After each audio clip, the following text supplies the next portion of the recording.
Attention, médicaments coûteux. Ce sont des produits de chimiothérapie.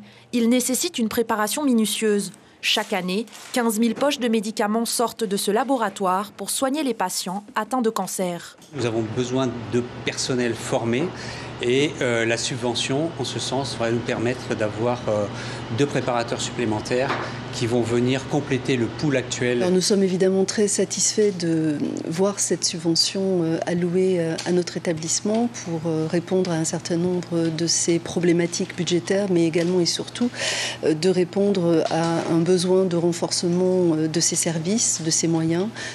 Cardiologie, oncologie, pneumologie, neurologie, presque tous les services de l'hôpital sont saturés. La subvention de 400 millions permet d'augmenter la capacité des lits en 2023. Ces 400 millions se transforment en 1 milliard pour assurer la continuité de l'offre de soins chaque année. Donc ce milliard sera pérennisé. Nous nous sommes engagés à ce que, en plus de la dotation normale du pays au profit de l'hôpital et de celle de la CPS au profit de l'hôpital, une pérennisation d'une enveloppe supplémentaire de 1 milliard donc, sera inscrite à partir de 2024 et pour les années à venir. Côté syndicat, la satisfaction est au rendez-vous, même si Mireille Duval souligne d'autres problématiques. Ça répond aux besoins des activités réelles aujourd'hui, ça répond aujourd'hui, mais ça ne répondra pas pour le personnel puisqu'on a un manque d'effectifs, de compétences. Et ça, on l'a souligné. Donc ça veut dire quoi?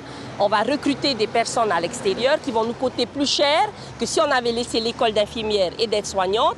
Eh bien, c'était des compétences locales et moins chères. Le sujet de l'école d'infirmière est déjà traité par le ministère de la Santé qui en a annoncé l'ouverture pour cette fin d'année, je crois, ou le début de l'année prochaine. Donc cette école d'infirmière réouvrira.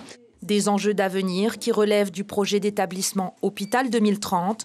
Pour ce qui est de la dotation exceptionnelle de 2 750 millions, elle devrait être sur les comptes du CHPF d'ici le mois de mai. L'information en continu sur Polynésie la première, Internet et réseaux sociaux.